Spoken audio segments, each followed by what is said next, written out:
ഇന്ന് ശനിയാഴ്ച ആയതുകൊണ്ട് രാവിലെ നേരത്തെ എണീറ്റ് കുളിച്ച് റെഡിയായി ഭക്ഷണം കഴിക്കാൻ പോയി. അങ്ങനെ രാജേട്ടന്റെ ഭക്ഷണവും കഴിച്ച് ഡ്യൂട്ടിക്ക് ഇറങ്ങി. വണ്ടിയിൽ ഇങ്ങനെ പോയിക്കൊണ്ടിരിക്കുമ്പോഴാണ് ഒരു കാര്യം ഞാൻ ശ്രദ്ധിച്ചത്. ഈ റൂട്ടിലുള്ള എല്ലാ ബസ്സുകൾക്കും ഒരേ കളറാണെന്ന്. എല്ലാവരുടെയും ഇങ്ങനെയാണോ എന്ന് എനിക്കറിയില്ല. ഏതായാലും യാത്രക്കാർക്ക് നല്ലൊരു ഉപകാരമുള്ള കാര്യമാണ്. അങ്ങനെ വീഡിയോ എഡിറ്റിങ്ങും ബിസ്ക്കറ്റ് തീറ്റയും കഴിഞ്ഞ് ഡ്യൂട്ടിക്ക് ഇറങ്ങി. ഇന്നത്തെ ഓട്ടം നല്ല ചടപ്പുള്ളതും അലച്ചിലുള്ള ഓട്ടവുമായിരുന്നു ബഡ്ഡീസ്. പല ഫ്ലാറ്റുകളിൽ പോകുമ്പോൾ ഇതുപോലുള്ള കാറുകളും കാണാറുണ്ട്. ഇതുപോലുള്ള കാറുകളിൽ എപ്പോഴാണ് കയറുക എന്നുള്ളതുമാണ് മനസ്സിൽ. ഇന്നത്തോടെ ചായ കുടിക്കാതെ 4 ദിവസമായി.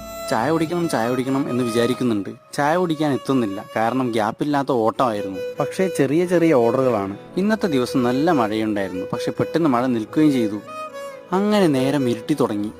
ഇന്നത്തെ ദിവസം ഹൈലൈറ്റ് മാളിൽ ഓർഡർ എടുക്കാനായിട്ട് 2-3 വട്ടം എനിക്ക് കയറേണ്ടി വന്നു. ഇന്ന് 13 മണിക്കൂറാണ് ഞാൻ വർക്ക് ചെയ്തത്. പെട്രോൾ 370, 3 നേരത്തെ ഫുഡ് 120, ഒരു ചായ 2 കേക്കും കൂടി 20 രൂപ. ടോട്ടൽ ഏർണിംഗ്സ് 1040, ചെലവ് 510. ഇതുപോലുള്ള വീഡിയോകൾക്കായി ഫോളോ മീ ആൻഡ് സബ്സ്ക്രൈബ്.